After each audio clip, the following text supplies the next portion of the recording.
Welcome to the Doing Today podcast. We are Jake and Leanne Chamberlain.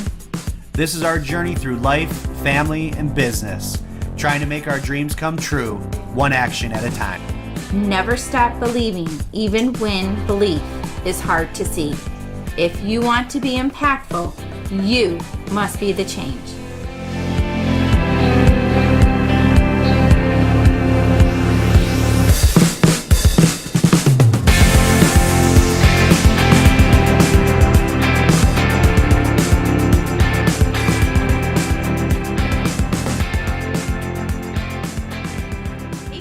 Welcome back to Doing Today podcast. We're Jake and Leanne Chamberlain. We're here for week 3 of finding out what's been going on in our week. What have you guys been going on?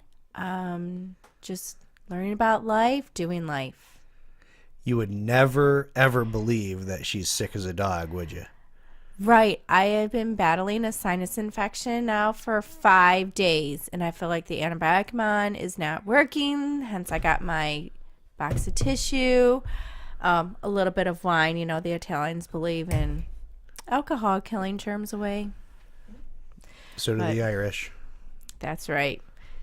So, what's going on? You kind of made an exciting move that you're excited about anyways, right? I did. As much as today I want to use as a day to just relax and lie low on the couch. We got a busy week coming up. We're traveling this week to our mastermind meeting in Florida. And still me not feeling good, I figured I need to lay low. However, a good friend of mine contacted me and asked if we started doing things to get prepared for our trip. And I was like, no. And it made it sound like she was doing it all. So I was like, oh my gosh, that's motivation for me. So we got our asses off the couch. We thought it's playoff football this week. Me and Cruz were going to just sit back and watch football. I think I took in about, 12 minutes of the game so far. And we were just going to lay low. You've been sick. I feel like I'm coming down with it. But Carrie sent the text and got us into action. So we're gonna live our words, and we went to work. We got a lot of work done on some accounting and getting some preparation done for our meeting this week. And then you also signed up for something today. Yeah, I signed up for Rachel Hollis. For those of you who don't know, she's my new mindset guru. She's offering a personal and business coaching sessions, and I signed up for her personal sessions just because we have a business coach, and I feel like we have that already going, and I didn't want to add more content on what we already are receiving because we have a lot to already work on and try to implement.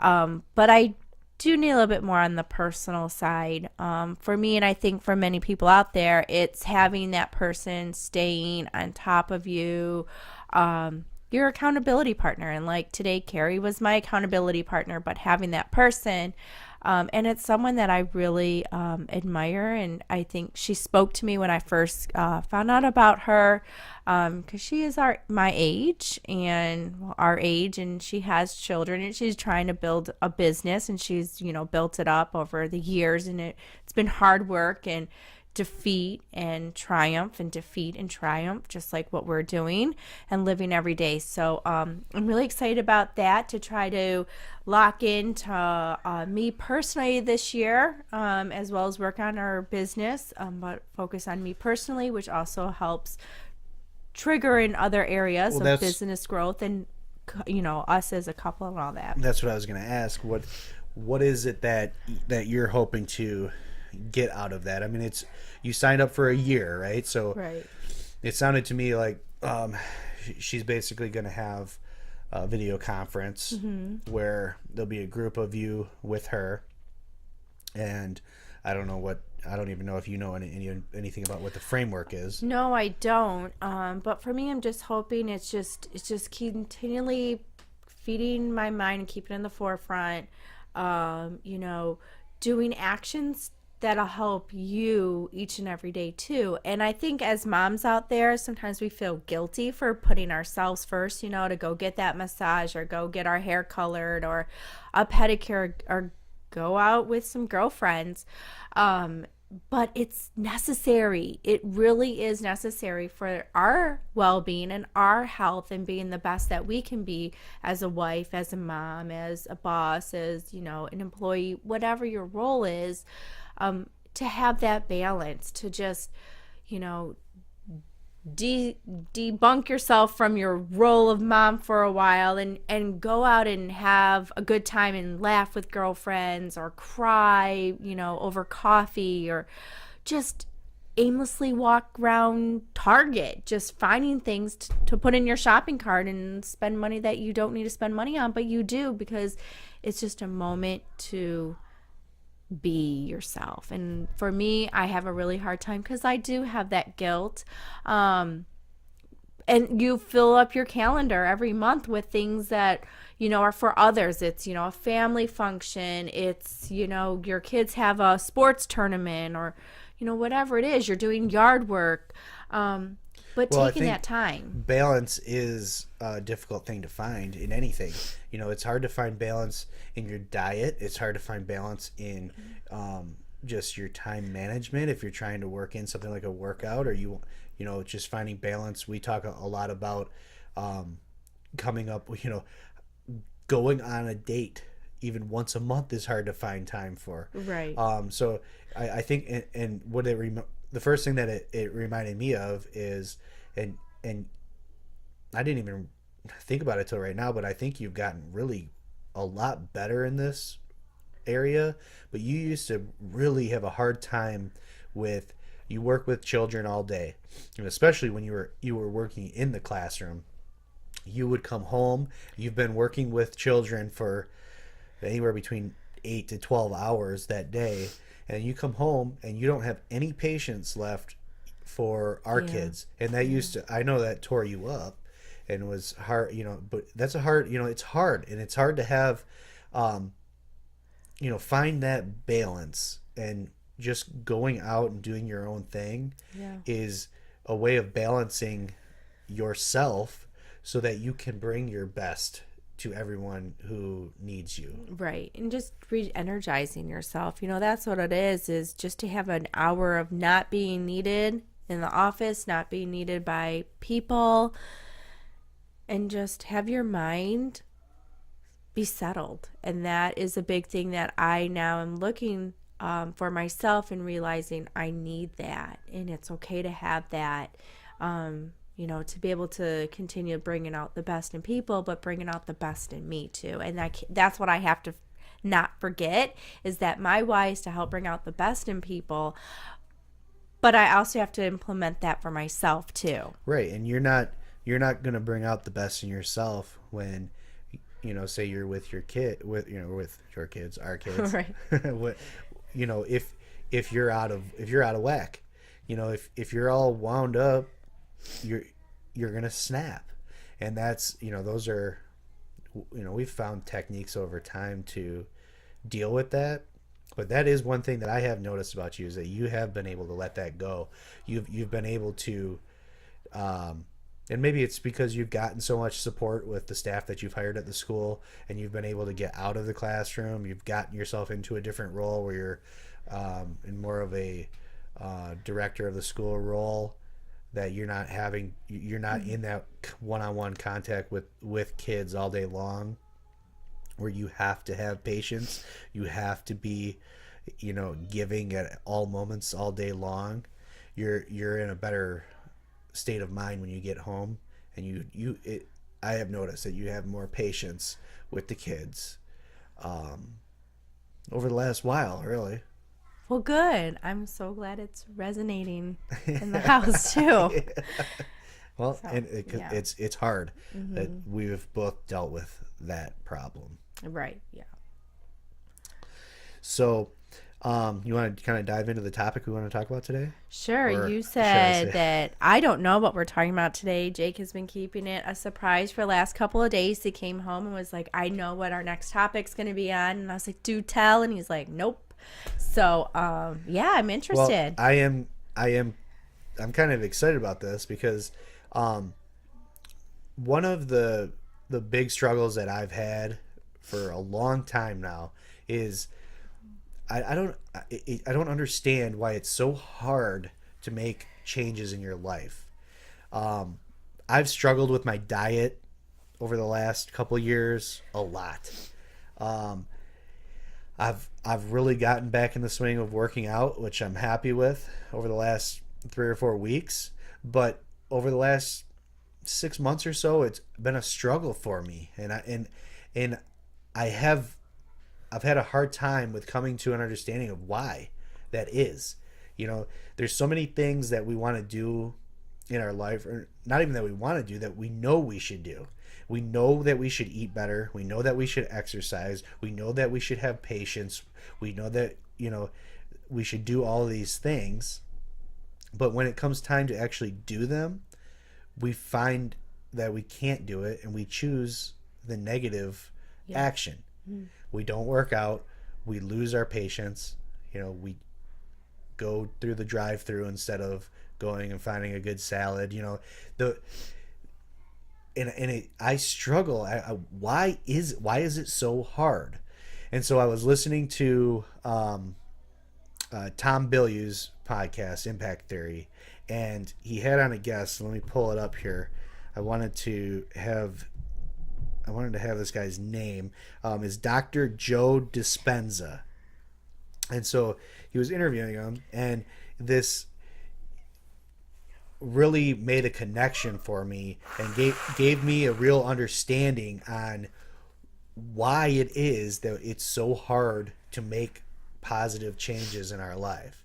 And so I was listening to the podcast in the car, and I got home, and you were yelling at me. You're banging on the window. I was sitting in the driver's seat. I'm taking notes on my phone. And that's what I do a lot of times. I've got a little memo. I've got a little whatever stylus thing that you can write with. So I take notes on the phone, and so I'm sitting there for I don't know how long, and I think I had groceries in the back of the car. Yeah, right? you did. I needed the groceries in the house, to cook dinner. So I'm taking notes. So I've got the notes in front of me, and I was just going to kind of read through them, and then we can kind of talk about it as we go. But it really made a connection with me, and so I'll just start reading through it. I made the note, why is it so hard to change your habits? And what Joe Dispenza said in the podcast, he talked about that your brain is hardwired and it's trained to react to your environment in a specific way. So what a habit really is when you're faced with something, you've reacted in the same way over and over and over so many times that your body will do the action without your mind even thinking about it. So that's a habit, and it isn't a reaction to something that's going on around you. So, and then he went on to explain that it feels better to keep that bad habit than to change, because your body and your brain wants to avoid the unknown. So your brain is set up to avoid stress, and it views change, or it views the unknown, as stress. So when you face something, what's an example? I guess for me, one of my go-to things is that when something goes wrong for me, I assume that everything, bad things always happen to me. It's inevitable that things are going to go wrong, right? Right. And I said, what do I say? Unbelievable. This is the life I live. Explain it, because you probably could explain it even better than I can. How is it that I still do it sometimes, of course, but when I lose it, what is my go-to actions? You get upset, you start, really like talking to yourself, like and your like body starts to get like more tense, and you start just like throwing stuff like, and it's like, holy hell, let's get out of his way, because you know he's about to really erupt. And then you always go to your go-to line: this is the life I live, as if it doesn't happen to anybody else, or you know it can't happen to anybody else in that moment too that you're facing. And so it's just, you get really upset by it. It's a little bit embarrassing, and I want to face that. Yeah, it's like a 2-year-old having a temper tantrum in a 35-year-old body. It But is. you control your body better than a 2-year-old one. You're not flailing on the ground. Barely. You know. Well, but I have worked very, very hard over the last year and a half or so. Yes, you have. To try and eliminate that. And I don't know if I'll ever eliminate it, but I know that I've gotten better at controlling that. And And not only do you know you've gotten better, but you've also found when you're about to escalate, to already kind of like preset yourself, front load yourself with stop. I do. Stop right here, and this is as far as I'm going. And now let me get it out in that moment. But now I'm going to pull back and realize this isn't going to change my situation. And so you have really worked through that, and actually have it stopped a lot sooner. Yeah, well, and I do, and I maybe this will help someone who goes through this. I literally say it out loud. I don't need to feel this way, because internally I do. I feel like whatever negative thing that's happening to me is set up to only happen to me. It always happens to me. It's ridiculous, and why do I have to put up with this? And the biggest thing that I've learned is that we have control over how we react to the things around us. Negative things happen to people, but the real bottom line is how each of us deals with the things that happen to us. Mm-hmm. And nothing else can ever really have control over me. I am the one that has control, and I'm the one that can make the decision how I deal with it. And I've gotten to a point where I can tell myself, you don't need to feel like this. I don't need to feel like this. I can have a positive attitude. I can figure out how to solve this problem, how to deal with the situation, and I can move forward, and I can be happy. And maybe that sounds stupid, but I need that. Because however the way that my brain is wired, I go into that place immediately. Right. And so going back to Joe Dispenza, in this example, when I am going to react negatively to something, that's my habit. And so that's my brain is hardwired to react to a difficult situation in making my body tense up, telling me that, allowing myself to tell myself that, why, woe is me, why does this happen to me?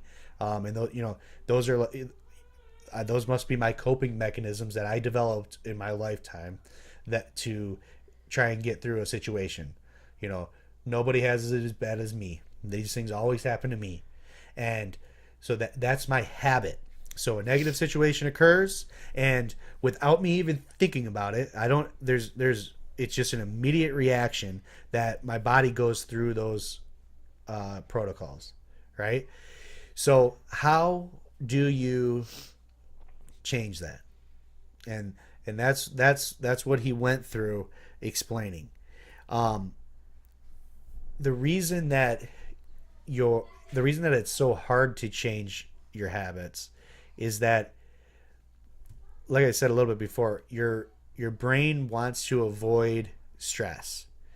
And even though tensing up and getting upset and throwing something, and even though that seems like a stressful situation, it's less stressful than reacting in a positive way because my brain and my body is used to it. And it would, our our brain would rather us go, it feels more comfortable in a familiar situation Right. than an unfamiliar situation. Right. So what he talked about was visualization. And this is something that all, you read any of the mindset books, you listen to anybody, people always talk about visualization.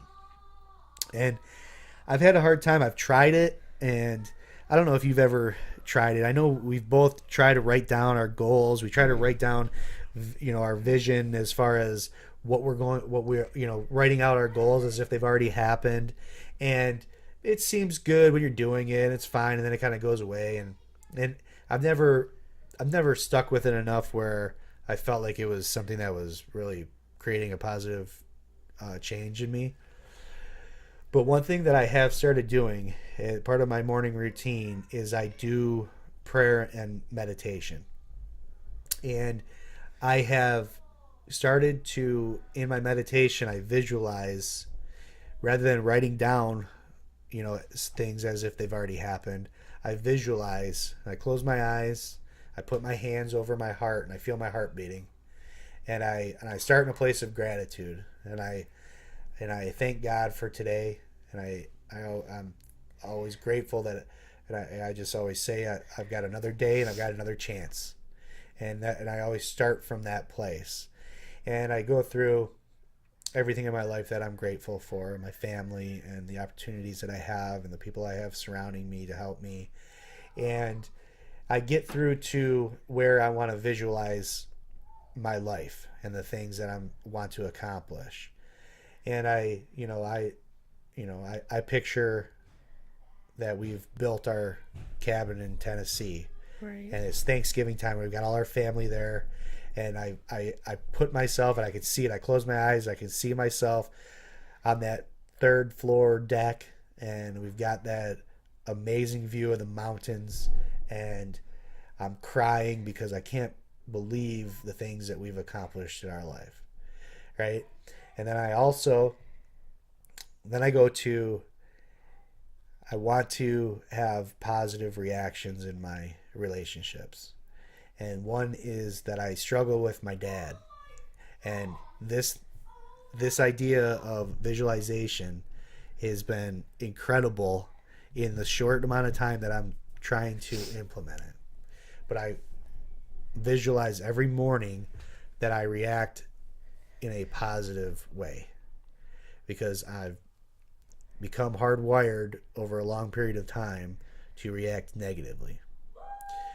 But so I visualize that, and what that does, Dr. Joe in the podcast, he explains that when you visualize it, your brain doesn't know the difference between meditating on something and actually experiencing something in the quote unquote real world. So as I am visualizing having a positive reaction in my mind is starting to get used to that idea. So that without meditation, when I'm presented with that scenario, something negative starts to happen around me, I'm hardwired to react in a negative way. As I meditate about it, and I have trained my mind to take on a positive reaction in a negative environment, my mind, when I get to that point, I'm able to make a choice, because again, our mind and our body wants to do what's as least stressful as possible. It wants to run away from the unknown and go to what we're used to. Well, now I've been meditating every morning about having a positive reaction. Now my mind is just as ready to make that positive reaction as it was previously hardwired to make that negative reaction. And it has given me a lot better chance, and I've been able to consistently avoid the immediate negative vibes that I get in my body. I've visualized this enough where when I'm presented with that situation, I'm able to go into a positive mode, and it changed my habit. And I've searched for that for a long time, and just this understanding. Why is it so hard? Right. Everybody struggles with that in every aspect of their life. If they want to get better at something, you choose the negative action over and over and over and over. And like we've talked about before, it's like it takes you getting into a real, your back's up against the corner to fight out and make a change. I mean, it doesn't have to be that way. We have the opportunity. You got to do that action every single day. And that's what I've been doing. And it's been just a couple weeks. Well, don't they say that it takes a good 21 I think it's 21 days in order to make a habit, to create a habit. Yeah. So think about that, if you're doing something over and over again, and now that's become your habit. Now, in order to change a habit and create a new one, it's going to take a minimum of 21 days. Yeah. You think about, I've reacted negatively 21 times over and over and over for years and years and years. Right. So,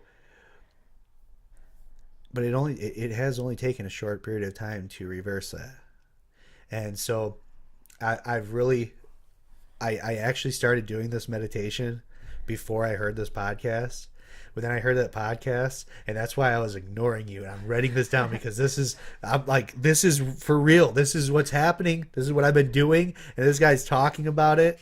And I think that was most of what he talked about. But let's see if I took any other notes. Yeah, no, that was the basis of it. But it just made a really strong connection for me. That visualization or that understanding of being hardwired, and that's why you don't even think about it. You just eat something bad, or you just make a negative choice, or you are quick to react to somebody, and you react with anger instead of being slow to react and processing and reacting in a place of empathy and understanding. It takes effort, but it's really does. I mean, it like anything. It is not that hard, but it just takes the consistency in doing that action, and it's put me in an incredibly more positive place than I've lived most of my life. Well, that's good, and I'm very proud of you that you are speaking on this and that you have made a change and you're continuing that effort.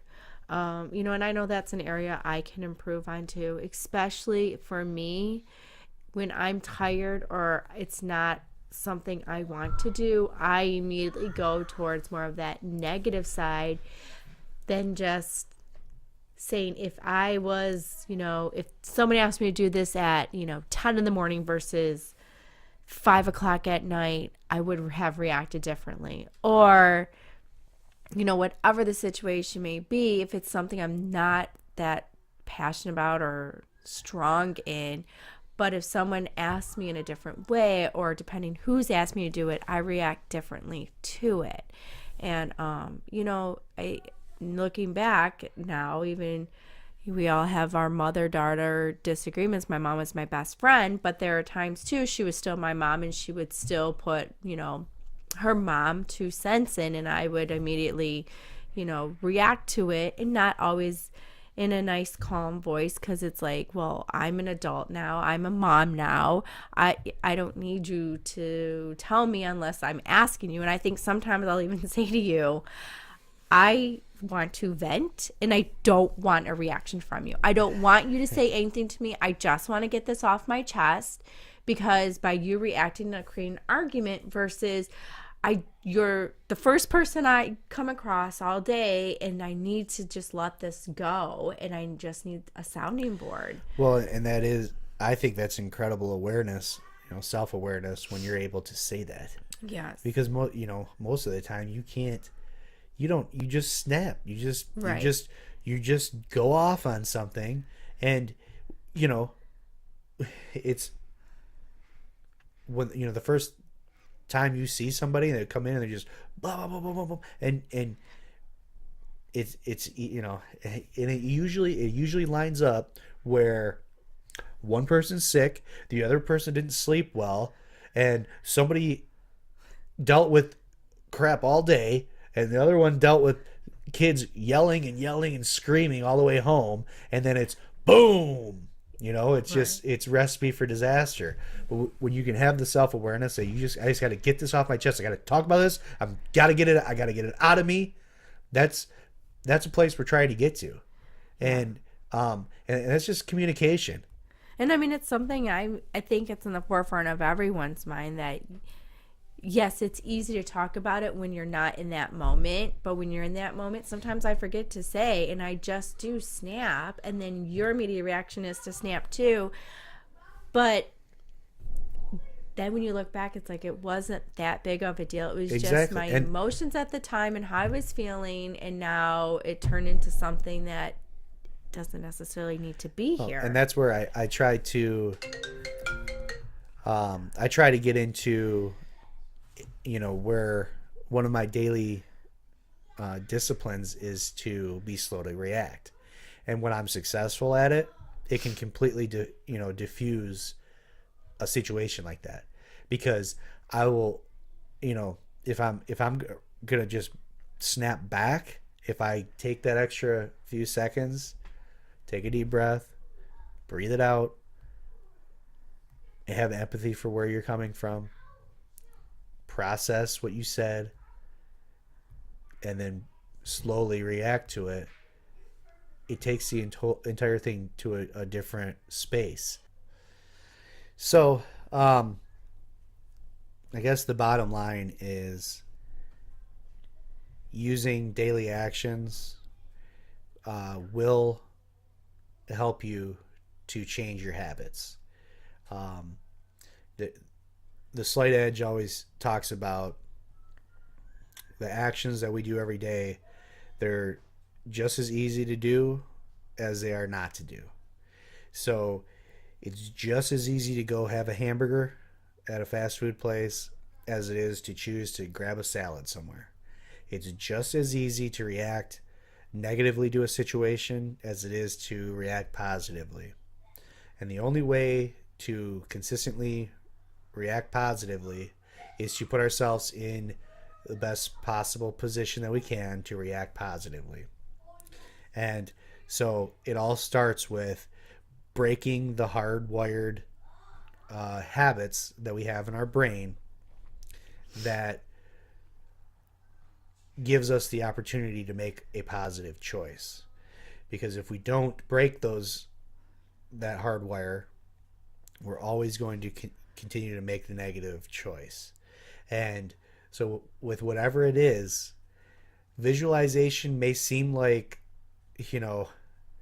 a hokey, gimmicky thing, but it's not. And I think if you ask anybody who's ever tried it and given it a real chance, you're going to find out that it's the real deal. It's real.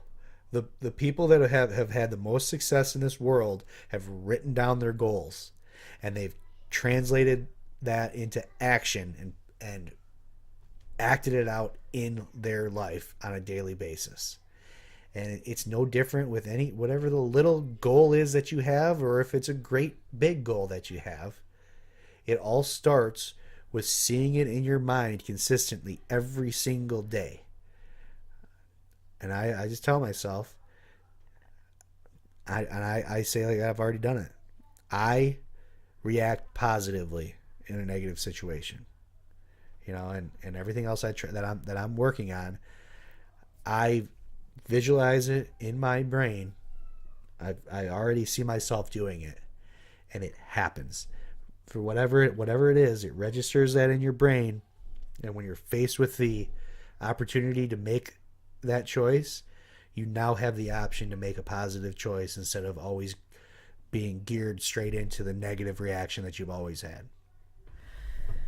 It's true. It really is true. And it boils down to, once again, you are in control of your thoughts, your life, your feelings, your action. It's on us. Yeah. No one else is in control. We've got the power. Right. So leading up to that, we end our podcast usually with a question. And so right before we got on, I was on Facebook and I saw a news article that said that a woman woke up one morning, she couldn't hear her husband speaking, or her boyfriend, I'm sorry, it was her boyfriend speaking, and now she has a rare condition that is, I think they said only like 3,000 people in the world have this rare condition, but they cannot hear men's voices. So I guess my question to you is, if I woke up tomorrow morning and I acted like I really couldn't hear your voice because I have this rare condition, how would you react? How would I react? You would probably be jumping for joy. And I'd say, thank God for that guy that is just a girlfriend because he can get rid of her. No, what about that unconditional love? Yeah. How would I react if you just could not hear me? Well, here I can have you to have see you me? visualize. Can you? Yes. I mean, I just found it so funny. Like, it's a rare condition. is this a real thing? Yes, it is a real thing, and I think what if I a man sounds like a woman? I don't know. Would that get what if I start talking like this, you would understand me? I don't know. It's called RSHL. Well, if it has enough initials, it must be real. Right? So it's usually people who have trouble hearing low frequency sounds. So there you go. That's what I would do. I would speak in a high pitched voice, and we would move on. And probably what would happen is you would not be able to stand hearing my high pitched squealy voice. You would all of a sudden be able to hear a man's voice again. Well, I might try that tomorrow. Okay, I'm up for it. So I need to come up with a question for you. Well, let's see.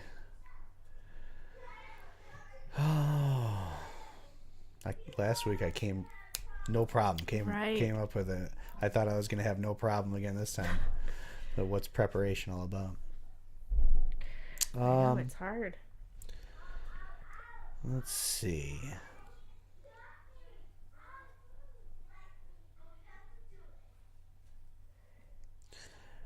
All right.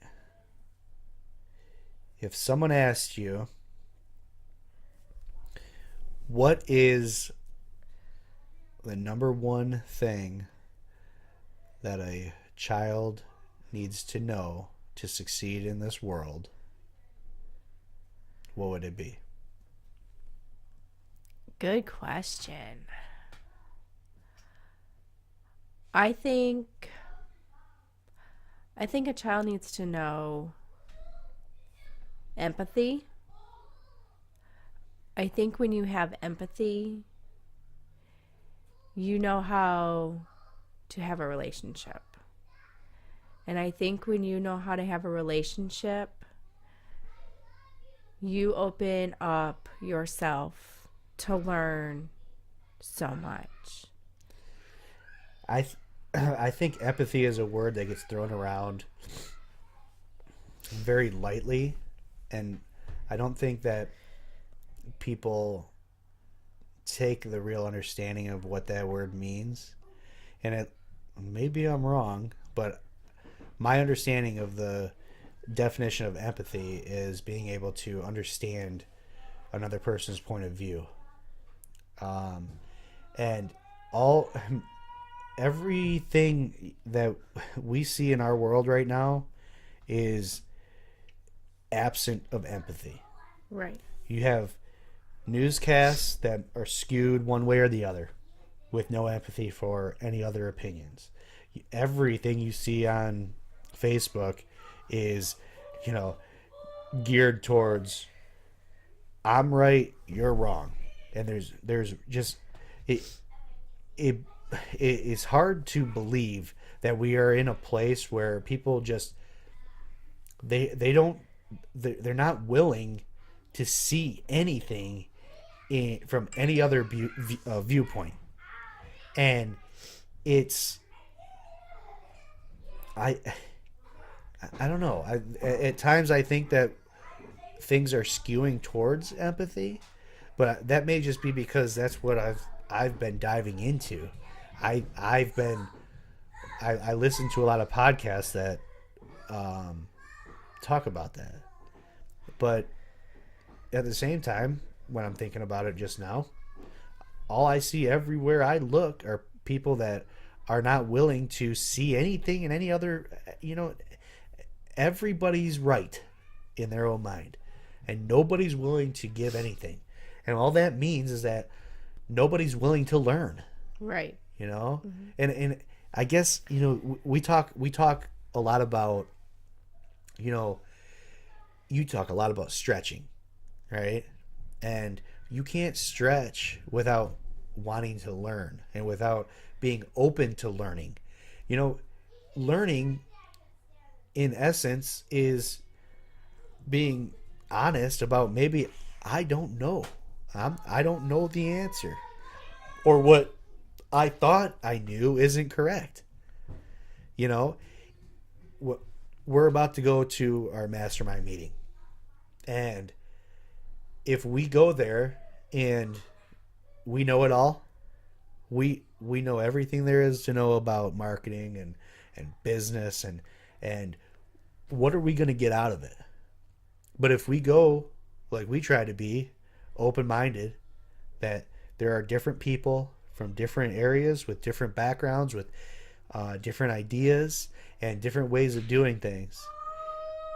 If we go, we know, and we've done it over and over now, if we go with an open mind and a willingness to learn, that we're going to get an incredible amount out of it. And it's no different in just our daily life. The reason we have so much friction, the reason we have a lot of stress in our life, is because we're so steadfast in what we think is right. Right. When nobody knows everything. No one. I don't know. It's a little upsetting to me, and I'm a little fed up with that rhetoric. Well, and I think people don't want to feel like they're a failure, so they automatically get defensive instead of realizing, well, maybe I can learn something from this person. And I always say, people always teach you what to be like and what not to be like. There are people I meet in this world that I'm like, I learned a lot by watching her be a mom, that I need to better myself in as a mom. I know that someday how, my mom was to our kids and being always there for us and saying, what, I want to watch the grandkids, has taught me that's what I want to do for my own kids' children someday, because how much that helped us. And because I wasn't able to be a stay-at-home mom, I want to have that opportunity to do that for my kids and my grandkids. I think that's how I view relationships and people. And there are a lot of people you meet in this world that you're like, I don't want to be like that. And you make a conscious effort not to be like that. That's it. That's exactly the point I was going to make, is that you learn from everyone, whether you learn something good to do, you learn something bad not to do. But we are not the ones. We weren't put here to judge everyone else around us. We weren't put here to say this is right or this is wrong. We're here. We're allowed to make our own decisions and do what we think is the best that we can do. But I don't know. I just try to operate from a perspective that I'm trying to do things as honestly and like the best that I can do. That doesn't mean that someone that's doing something differently from me is wrong. Right. And I don't know everything about them, just like they don't know everything about me. So when someone judges you, judging them back is just doing the same thing again, and it gets nowhere. It, you know, I think you know, and it all boils down to politics and religion. You know, I don't know all the answers. Just like no one on this earth knows all those answers. Right? Yeah. We all believe in things or we don't believe in things. We all behave in one way or another. But it's not up to me to say you're right or you're wrong. I choose in my life what I think is right and wrong, and that's what I do. But I also think that it's also better to not live from a viewpoint of saying you're wrong, you're doing it wrong, and you know you need to change. Because maybe I need to change. I don't know. Right. But it's, I think, having that conversation without going to defense mode right away, or brushing it off because you want to avoid it. And I think that's another thing that a lot of people do. And I know I was guilty of it. Now I'm not. And there are people I've reached out to try to have that open conversation, to have closure about certain topics in life that we've disagreed on. And it's like, you know, they brush me off and it's still your fault, but they won't name what it is my fault. And so it's very hard to, you know, move on in a way which I've moved on, but at the same time, it's, it didn't give me the closure I wanted to move on. I had to move on and put the closure myself. And so I think that's hard, but that goes back to empathy and just understanding that, okay, fine. We don't need to carry on anymore, but we both can come to terms with that. Yeah, and it's okay. Yeah, and I think exactly circling back to living empathetically, I guess to me is just being open with yourself, because I think a lot of us are steadfast in the things that we say we believe or we say is right because that's who we think we are. We're not open enough with ourselves that we could change our opinion or our belief or our feelings on something. Right. You know, and if you're not open with yourself, how are you going to be able to be open with someone else? And you know, I think that's where a lot of communication breakdowns happen, is that we can't even communicate with ourselves properly. We just tell ourselves what we need to hear to boost ourselves up, to make ourselves feel good, and we put down others who are saying things that are contrary to anything that we're trying to pump ourselves up about, rather than just being open with ourselves, and that there's always something to be learned. There's always something that we can change in ourselves to make ourselves better. And just like we don't want things forced on us, why are we going to force things on others? And just like we should be open in ourselves, if someone else is open, now all of a sudden we can have a real authentic conversation and just be honest. If you know, if we are all open, we can have a truly, absolutely honest conversation and actually learn things on both sides of that conversation. Doesn't have to change anything, Yeah. but it can give you a real understanding, and it can give you give you perspective on where someone else is coming from. And I don't know, I guess we can just keep walking around that circle, but just being truthfully real with yourself can make all the difference in the world, and how others around you feel and how you feel about yourself. Right. Well, and I think sometimes what your actions can do a ripple effect to others, whether it's positive or negative, and keeping that in mind. And I like that. Positive or negative. Right.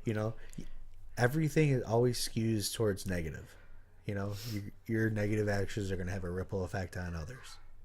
Well, but so do my positive actions. Right. Right. So yeah, that's a great visual. So we can all have a positive impact on each other by the actions that we create every day. Exactly. So, all right. Well, I think that's a good place to end this week.